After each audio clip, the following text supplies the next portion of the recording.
اللہ وبرکاتہ۔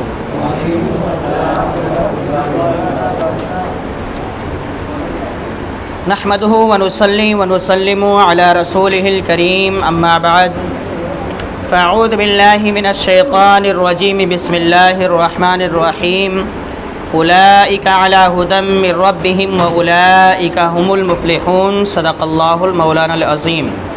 پڑھیے الصلاۃ والسلام علیک یا رسول اللہ، الصلاۃ والسلام علیک یا حبیب اللہ، الصلاۃ والسلام علیک یا نبی اللہ، صلی اللہ تعالی علیہ وسلم۔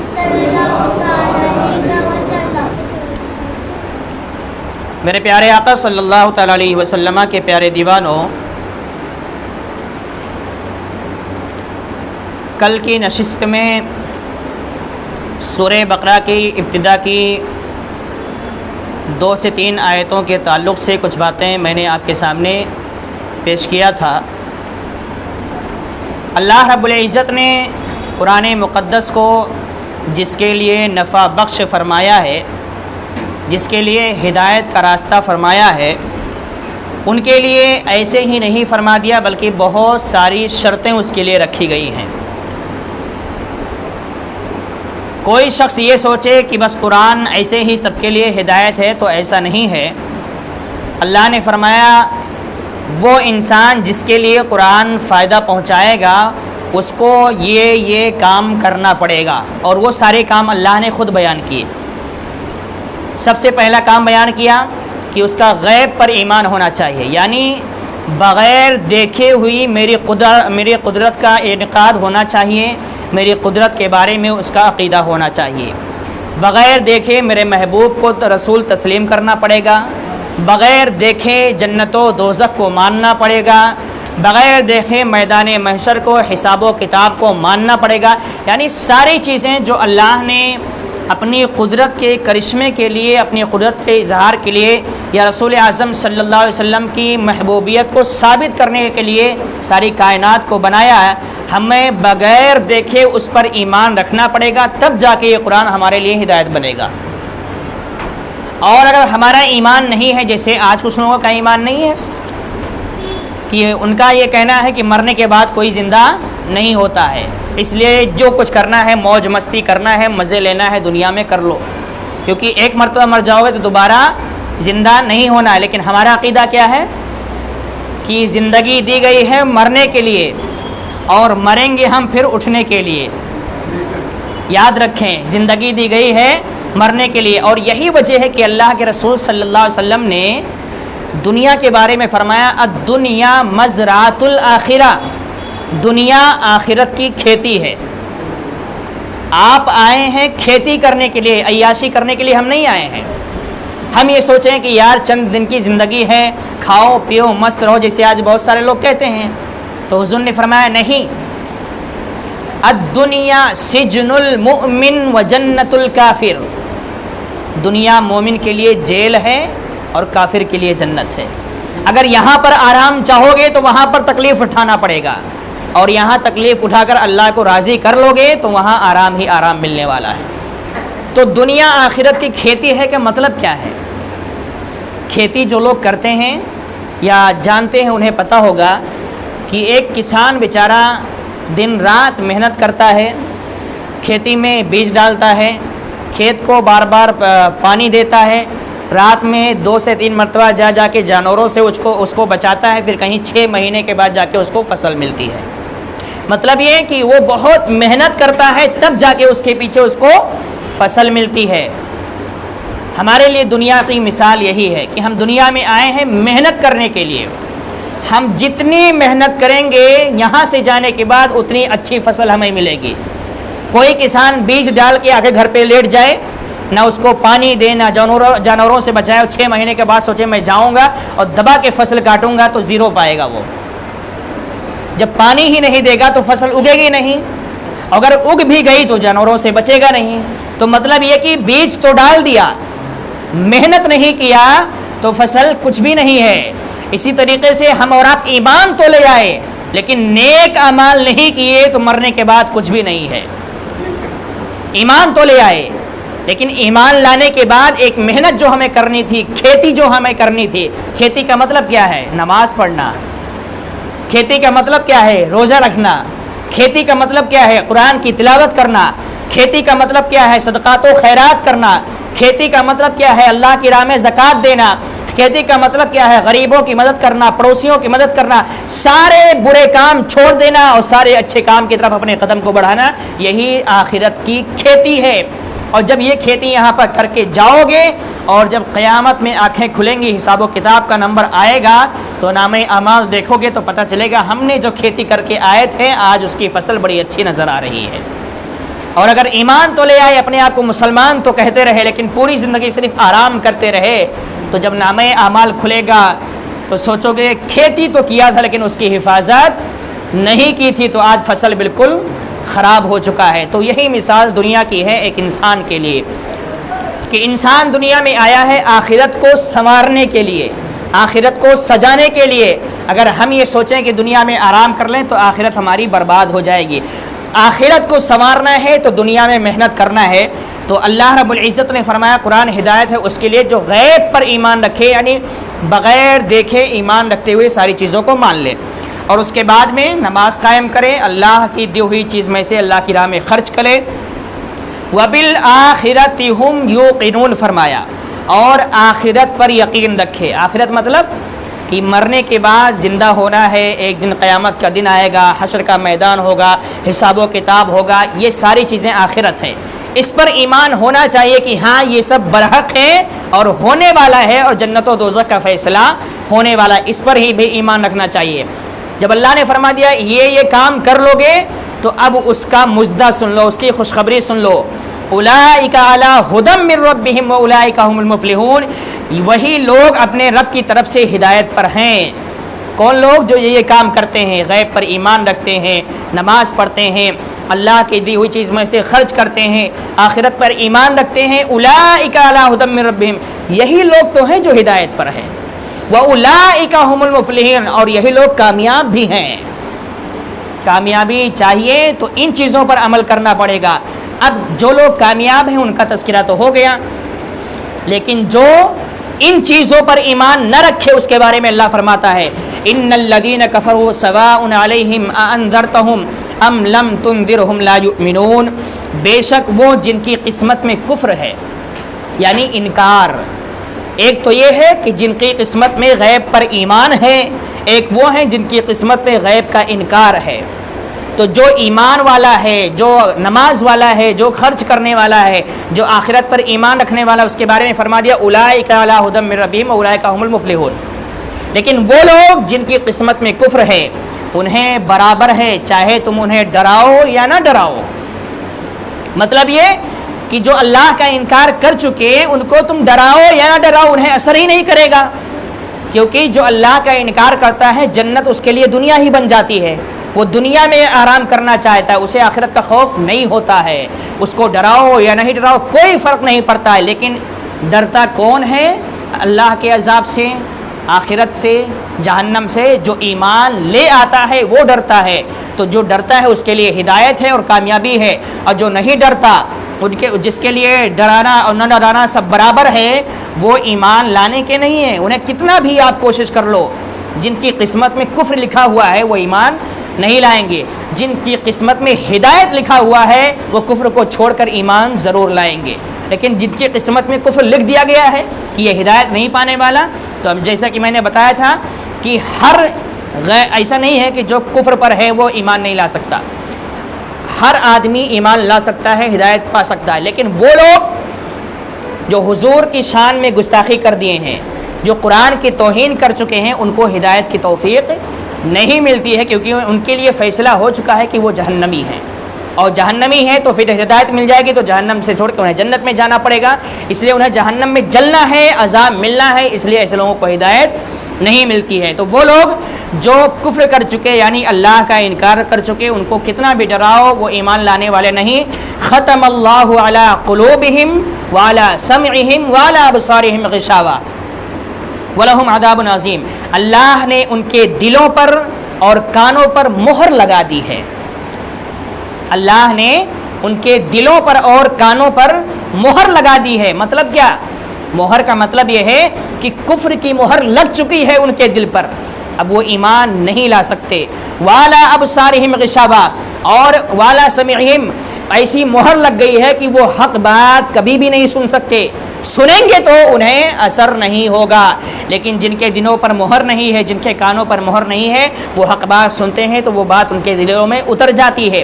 لیکن جن کے کانوں پر مہر لگ چکی ہے، انہیں کتنا بھی قرآن آپ سناؤ، قرآن گھول کے پلا بھی دو تو اثر ہونے والا نہیں ہے۔ والا ابصارہم غشاوہ، اور ان کی آنکھوں پر گھٹا ٹوپ ہے۔ یہ وہی جماعت ہے جو حضور صلی اللہ علیہ وسلم کی محفل میں جاتی تھی۔ یہ کس کے لیے بیان ہو رہا ہے؟ یہ منافقین کے لیے بیان ہو رہا ہے، جو مسجد نبی میں باقاعدہ نمازی بن کے آتے تھے، اور مقصد یہ ہوتا تھا کہ حضور صحابہ سے کیا باتیں کرتے ہیں وہ سب معلوم کر لو اور ابو جہل کو چل کے بتا دو۔ یہی منافقین کے بارے میں یہ آیتیں ہیں کہ یہ وہ لوگ ہیں جن کی آنکھوں پر گھٹا ٹوپ ہے، یعنی دیکھتے تو ہیں حق کو لیکن حق قبول نہیں کرتے ہیں، سنتے ہیں حق کو لیکن حق کو قبول نہیں کرتے ہیں، ساری چیزیں سمجھتے ہیں لیکن قبول نہیں کرتے۔ گھٹا ٹوپ کا مطلب یہ نہیں کہ وہ بیچارے دیکھتے ہی نہیں ہیں، دیکھتے ہیں لیکن حق قبول نہیں کرتے۔ اور ان کے کانوں پر مہر لگ گئی، اس کا مطلب یہ نہیں کہ وہ سنتے ہی نہیں ہیں، سنتے ہیں لیکن حق کو وہ قبول نہیں کرتے ہیں، اس لیے ان کے لیے مہر لگی ہے۔ اب یہ لوگ ہیں کون؟ ان کا انجام کیا ہے؟ وَلَهُمْ عَذَابٌ عَظِيمٌ، اور ان کے لیے بڑا عذاب تیار شدہ ہے۔ کس کے لیے؟ جو کفر پر ہے، جو اللہ کی آیتوں کا انکار کرتا ہے، اللہ کی نشانیوں کا انکار کرتا ہے، آخرت کے دن کا انکار کرتا ہے، غیب کا انکار کرتا ہے، یہ وہ لوگ ہیں جن کے لیے عذاب پہلے سے تیار ہے۔ مریں گے تو سڑیں گے قبر میں، اور سڑنے کے بعد جسم تیار ہوگا تو پھر عذاب ہی عذاب ملتا نظر آئے گا۔ تو ایسے لوگوں کے بارے میں کہ آپ جانتے ہیں اس کا مطلب کیا ہے، وَلَهُمْ عَذَابٌ عَظِيمٌ، اور ان کے لیے بڑا عذاب ہے، ان کی آنکھوں پر گھٹا ٹوپ ہے۔ مفسر صاحب فرماتے ہیں مطلب یہ ہے کہ کفار ضلالت و گمراہی میں ایسے ڈوبے ہوئے ہیں کہ حق دیکھنے، سننے، سمجھنے سے اس طرح محروم ہو گئے جیسے کسی کے دل اور کانوں پر مہر لگی ہو اور آنکھوں پر پردہ ڈال دیا گیا ہو۔ یعنی آنکھیں تو ہیں لیکن حق بات سننے سے وہ محروم ہیں، کان تو ہے لیکن حق بات سننے سے محروم ہے، آنکھ تو ہے حق بات دیکھنے سے محروم ہے، ساری چیزیں وہ دیکھ رہے ہیں، ساری چیزیں سن رہے ہیں لیکن حق انہیں سمجھ میں نہیں آ رہی ہے۔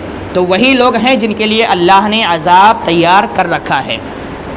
وَمِنَ النَّاسِ مَن يَقُولُ آمَنَّا بِاللَّهِ وَبِالْيَوْمِ الْآخِرِ وَمَا هُمْ بِمُؤْمِنِينَ، اور کچھ لوگ کہتے ہیں کہ ہم اللہ اور پچھلے دن پر ایمان لائے اور وہ ایمان والے نہیں ہیں۔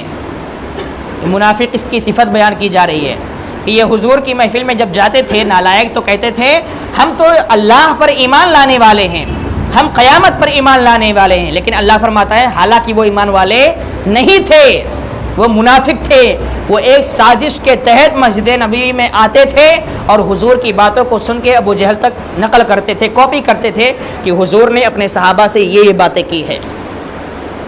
منافق جو ہوتا ہے وہ سب سے خطرناک انسان ہوتا ہے، جو اللہ کا انکار کرے، قیامت کا انکار کرے، آخرت کا انکار کرے، اس کے لیے تو عذاب ہے، لیکن اس سے بھی خطرناک منافق کو مانا گیا ہے۔ کیوں؟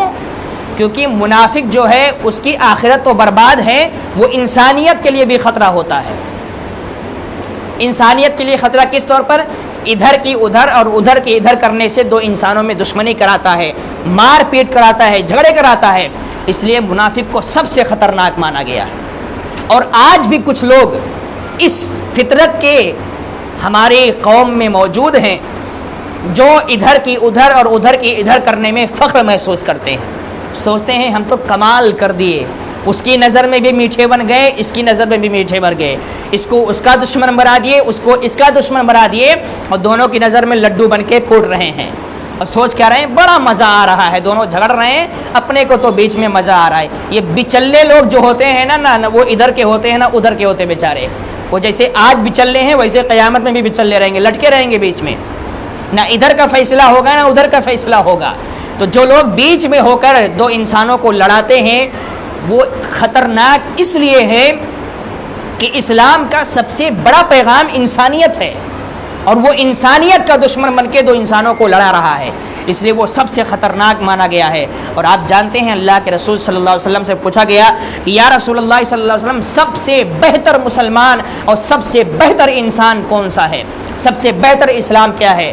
تو حضور صلی اللہ علیہ وسلم نے فرمایا من سلم المسلمون من لسانہ ویدہ، کہ جس کی زبان اور ہاتھ سے دوسرا مسلمان محفوظ رہے وہ سب سے بہتر انسان ہے۔ مطلب کیا ہے کہ کبھی بھی اپنی زبان سے ایسا جملہ نہ نکالو کہ کسی کے دل کو ٹھیس پہنچے، اور کبھی اپنے ہاتھ کا استعمال کسی مجبور کے لیے مت کرو، کسی کمزور کے لیے مت کرو۔ اللہ نے طاقت دی ہے تو دین کی خدمت کے لیے استعمال کرو، اللہ نے زبان میں قوت دی ہے تو دین کی خدمت کے لیے استعمال کرو۔ اگر تمہاری زبان سے کسی کو تکلیف پہنچے اور تمہارے ہاتھ سے کسی کو تکلیف پہنچے تو سمجھ لو سب سے خراب انسان وہی ہے، اور جس کی زبان اور ہاتھ سے دوسرا انسان محفوظ رہے، حضور فرماتے ہیں سب سے بہتر مسلمان وہی ہے۔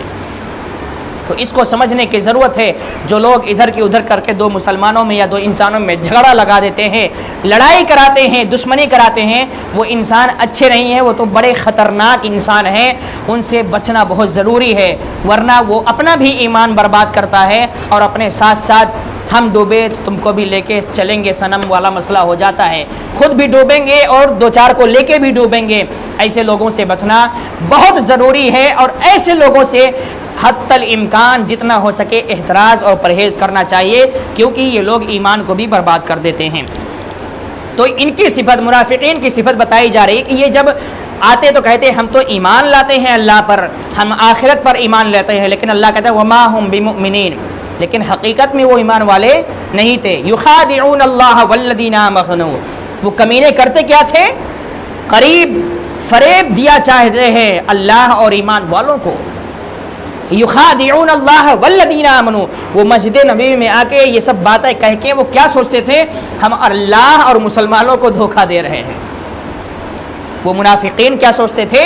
ہم تو دونوں طرف ہو کے اللہ اور مسلمانوں کو دھوکہ دے رہے ہیں۔ یہ خود اللہ فرماتا ہے کہ وہ ایسا سوچتے تھے۔ وما یخدعون الا انفسهم وما یشعرون، اور حقیقت میں فریب نہیں دیتے مگر اپنی جانوں کو، اور انہیں شعور نہیں ہے۔ وہ سوچتے تھے کہ ہم اللہ مسلمانوں کو دھوکہ دے رہے ہیں، لیکن اللہ فرماتا ہے حقیقت میں وہ ہمیں دھوکہ نہیں دے رہے تھے، وہ مسلمانوں کو دھوکہ نہیں دے رہے تھے، بلکہ وہ اپنے آپ کو دھوکہ دے رہے تھے، اور یہ بات انہیں پتہ نہیں تھی کہ ہم اپنے آپ کو ہی دھوکہ دے رہے ہیں۔ اور نتیجہ کیا نکلا؟ دھوکہ دیتے رہے۔ ایک دن ایسا آیا، اللہ کی طرف سے اشارہ ہوا کہ محبوب اب ان کا نام لے لے کے سارے صحابہ کے سامنے مسجد نبی سے باہر نکال دو۔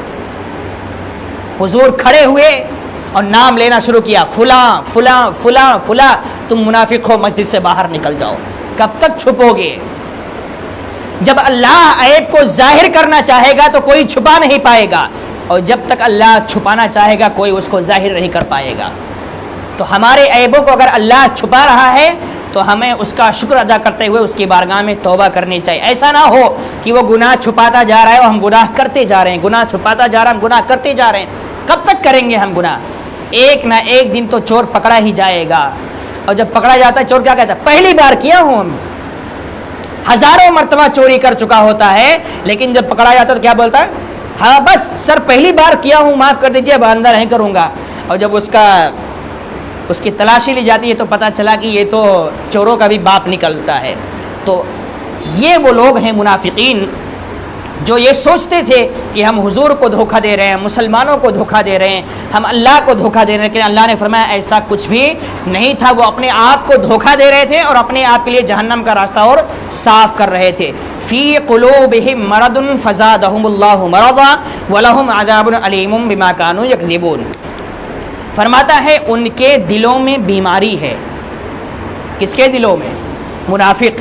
یہ منافق جو ہے نا، منافقت، یہ ایک بیماری ہے، یعنی ایمان نہ رکھتے ہوئے، کسی چیز پر یقین نہ رکھتے ہوئے دوگلے پن کا اظہار کرنا، یہ ایک بیماری ہے جو بہت ہی خطرناک بیماری ہے، جس کے بارے میں اللہ فرماتا ہے تو اللہ نے ان کی بیماری اور بڑھا دی۔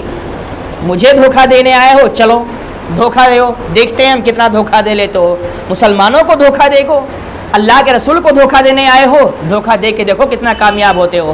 نتیجہ یہ نکلا بیچارے دھوکہ دیتے دیتے خود دھوکے میں پڑ گئے اور ہمیشہ کے لیے جہنمی ہو گئے۔ تو اللہ نے فرمایا وہ دھوکہ دینے آئے تھے لیکن وہ خود دھوکے میں پڑے، اور ہم نے ان کے دھوکے کو، ان کے فریب کو، ان کی بیماری کو اور بڑھا دیا، اور وہ کرتے گئے۔ ایک دن ہم نے دنیا میں ذلیل کیا، اور پھر اسی میں سے کچھ ایسے ہیں جن کو بچوں نے مارا، جو سڑ کے مرے، جو ڈوب کے مرے، جو کیسے بیماری میں مبتلا ہو کے مرے، اور پھر قیامت کے دن ان کا نتیجہ یہ نکلے گا کہ سیدھے جہنم میں ڈال دیے جائیں گے۔ تو وَلَهُمْ عَذَابٌ عَلِيمٌ بِمَا كَانُوا يَكْذِبُونَ، اور ان کے لیے دردناک عذاب ہے، بدلہ ان کے جھوٹ کا، بدلہ ان کے جھوٹ کا، جو یہ جھوٹ بول بول کے مزے لیتے تھے، ان کے یہ ساری وہی چیزیں بیان ہو رہی، منافقت، بدلہ ان کے جھوٹ کا مطلب ابو جہل کے پاس گئے تو ہم تمہارے ساتھ ہیں، حضور کے پاس آئے تو یا رسول اللہ ہم تمہارے ساتھ ہیں، ابو جہل کے پاس جاتے تو کہتے تھے ہم مسلمانوں کے ساتھ نہیں، ہم ان کے ساتھ مذاق کر رہے ہیں، ٹھٹھا کر رہے ہیں، ہنسی مذاق کر رہے ہیں، اور حضور کے پاس آتے تو کہتے ہیں ہم اس کے پاس جاتے ہیں صرف آپ کے بارے میں کہ وہ کیا باتیں کرتے ہیں، ہم تو آپ کے ساتھ ہیں۔ تو اللہ نے فرمایا یہ وہ لوگ ہیں جن کے لیے اللہ نے دردناک عذاب تیار کر رکھا ہے اور یہ بچنے والے نہیں ہیں۔ وَإِذَا قِيلَ لَهُمْ لَا تُفْسِدُوا فِي الْأَرْضِ قَالُوا إِنَّمَا نَحْنُ مُصْلِحُونَ، اور جو ان سے کہا جائے زمین میں فساد نہ کرو تو کہتے ہیں ہم تو سنوارنے والے ہیں۔ کتنے بڑے فریب والے تھے، جب ان سے کہا جاتا بھائی فساد مت مچاؤ تو کہتے ہیں ہم فساد کہاں کر رہے ہیں، ہم تو اور سدھار رہے ہیں زمین کو، ہم انسانیت کو سدھار رہے ہیں۔ یہ ان کے جھوٹ پہ جھوٹ، جھوٹ پہ جھوٹ، جھوٹ پہ جھوٹ، یہ ساری چیزیں ہوتی چلی جاتی تھیں اور وہ کرتے جاتے تھے۔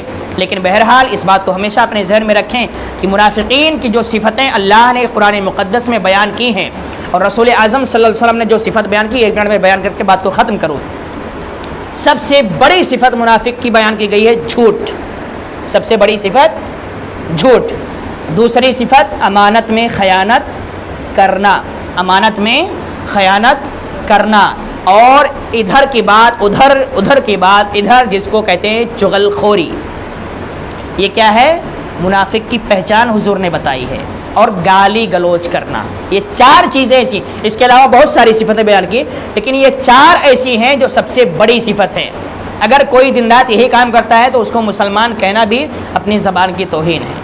لیکن افسوس ہے کہ آج جھوٹ ایک نمبر، امانت میں خیانت ایک نمبر، گالی گلوچ ایک نمبر۔ آج تو حالات ایسے ہیں لوگوں کے بیچارے 60 سال 70 سال 80 سال عمر ہو گئی، برابر سے چل نہیں پاتے، بات بات پہ اس کی ماں کی ایسا، اس کی بہن کی ویسا، تو اس کی ایسا، اس کی ویسا، اور اس کو وہ کیا سمجھتے ہیں معلوم؟ فخر سمجھتے ہیں۔ وہ اتنی خطرناک گالی دے کے خوش ہوتے ہیں کہ ہم تو بڑھاپے میں جوان بنے ہوئے ہیں۔ انہیں یہ نہیں معلوم کہ پتہ نہیں کب پیر سر کے اور قبر میں جا کے گریں گے، یہ بھی نہیں معلوم۔ ایسے لوگوں کے بارے میں اللہ کے رسول صلی اللہ علیہ وسلم نے فرمایا ایسے لوگوں سے دور رہو کیونکہ یہ منافقت کی پہچان ہے۔ اگر وہ جھوٹ بولتا ہے، گالی پہ گالی دیتا ہے، چغل خوری کرتا ہے اور امانت میں خیانت کرتا ہے تو وہ بخشا نہیں جائے گا۔ بلکہ ایک حدیث میں تو حضور نے فرمایا کہ جس کے پاس جو امانت دار نہیں ہے وہ ایمان والا بھی نہیں ہے، جو امانت میں خیانت کرتا ہے وہ ایمان والا نہیں ہے۔ تو یہ چیزیں معمولی لگتی ہیں آج کے مسلمانوں کو، لیکن یہ بڑی خطرناک چیزیں ہیں جو ساری نیکیوں پر ایک چیز بھاری ہو سکتی ہے۔ تو ہمیں اور آپ کو اس سے بچنا چاہیے۔ اللہ رب العزت کی بارگاہ میں دعا ہے کہ پروردگار عالم ہم سب کو قرآن و سنت کے مطابق زندگی گزارنے کی توفیق عطا فرمائے، ہر طرح کے چھوٹے بڑے گناہ سے بچنے کی توفیق عطا فرمائے۔ وما علینا الا البلاغ۔ السلام علیکم ورحمۃ اللہ وبرکاتہ۔